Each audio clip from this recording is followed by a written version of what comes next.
பொய்க்குள்ள பொய் அப்படிங்கிற மாதிரி ஏற்கனவே தங்கமயில் வந்து கம்ப்ளீட்டாக வந்து நிறைய பொய்கள் சொன்னாங்கிறது தான் ஒரு பெரிய பிரச்சனை வெடிச்சுக்கிட்டு இருக்கு.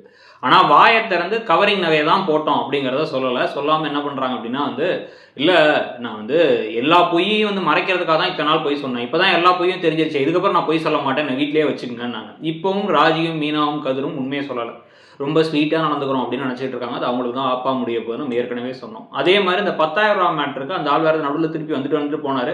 அந்த மேட்ரு அப்படியே மறந்துட்டாங்களா இல்லை சொல்ல போகிறாங்களாங்கிறது தெரியலங்கிறதுக்கு முன்னாடி இப்போ வந்து பார்த்தீங்கன்னா வீட்டை விட்டு அனுப்பினாலும் புது சாரியெல்லாம் கட்டிட்டு வந்துட்டு இப்போ வீட்டு வாசல்லே உட்காந்துட்டு இதை வீட்டை விட்டு போக மாட்டேன், இங்கே தான் இருப்பேன் அப்படின்னு சொல்லி கூப்பாடு போட்டவுடனே தங்கமயிலோட அம்மாவெல்லாம் வர வச்சு அவங்க என் புள்ள இங்கே தான் இருக்கணும், ஆண்டவனுக்கே அடுக்காதுன்னு சொல்லும்போது பக்கத்து வீட்டிலேருந்து எல்லாரும் பார்க்குறாங்க, ரோட்லேருந்து எல்லாரும் பார்க்குறாங்க.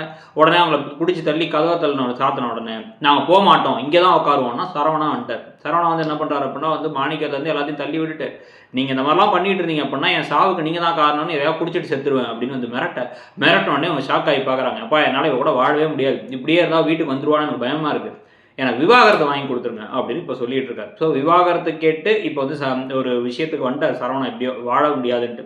இது தங்கமயில் குடும்பத்துக்கு ஒரு பெரிய இடியாக தான் இருக்க போகுது. கேஸும் இவங்க பக்கம் ஃபேவரபுளாக இருக்காது, ஏன்னா இவங்க எல்லா விஷயத்தையும் சொல்லிடலாம். அப்போ இந்த இடத்துல என்ன யோசிக்க போகிறாங்க, என்ன மாதிரி ஒரு வில்லங்கமான ஒரு பிளானை பண்ண போகிறாங்கிறது தான் அடுத்த கட்டமாக இருக்க போகுது.